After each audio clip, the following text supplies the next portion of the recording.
For decades, $1 million meant you had made it in America. It was the finish line, the dream, the proof that you had won the game. But today, that number doesn't mean what it used to.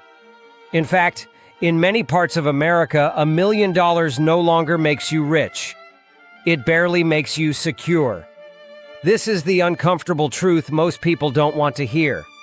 Because the definition of wealth in America has officially changed. And if you're still chasing the old number, you might already be falling behind. Not because you failed, but because the rules changed while you weren't looking.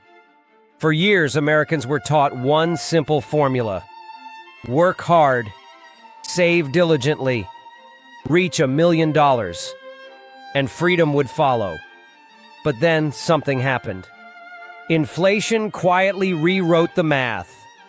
Housing prices exploded, healthcare costs soared, education became a lifelong expense, and everyday life got more expensive than anyone expected.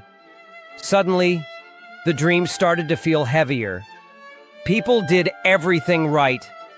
Good careers, solid incomes, smart decisions, yet they still felt anxious, still felt one emergency away from stress, still felt trapped by bills, mortgages, and obligations. This is the struggle no one likes to talk about. You can be successful on paper and still feel financially vulnerable. You can be a millionaire and still feel like you're running just to stay in place. That's why a new survey shocked so many people. According to recent data, Americans now believe it takes about $2.3 million in net worth to be considered wealthy. Not comfortable, not stable, but truly rich. Let that sink in. The bar didn't move slightly. It leaped. $1 million is no longer the destination. It's a checkpoint. And for many families, it's not even enough to buy peace of mind. In high-cost cities, $1 million might buy you a modest home and a lifetime of property taxes. In retirement, it might cover health care if nothing goes wrong. This isn't greed. It's reality. People aren't asking for yachts and private jets. They're asking for security, for freedom from constant financial fear.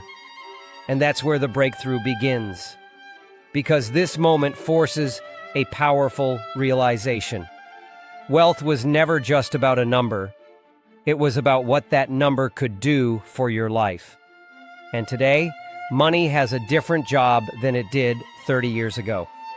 Its job is not luxury. Its job is protection.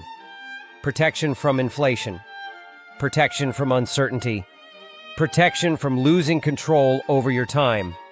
That's why the new wealthy think differently. They don't ask, how much do I need to be rich? They ask, how much do I need to be free? Free to walk away from bad jobs. Free to absorb emergencies. Free to make choices without panic. And that freedom has become more expensive. Not because people are weak, but because the system is heavier. This leads to the real lesson. If your definition of success hasn't evolved, your strategy is outdated.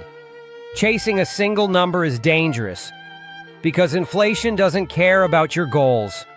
Markets don't care about your comfort zone. And the future will not get cheaper.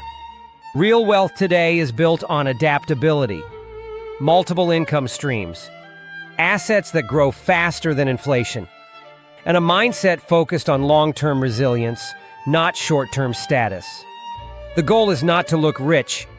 The goal is to stay free, to sleep well at night, to make decisions from strength, not fear. Because true wealth isn't measured by how much you earn, it's measured by how much control you have over your life.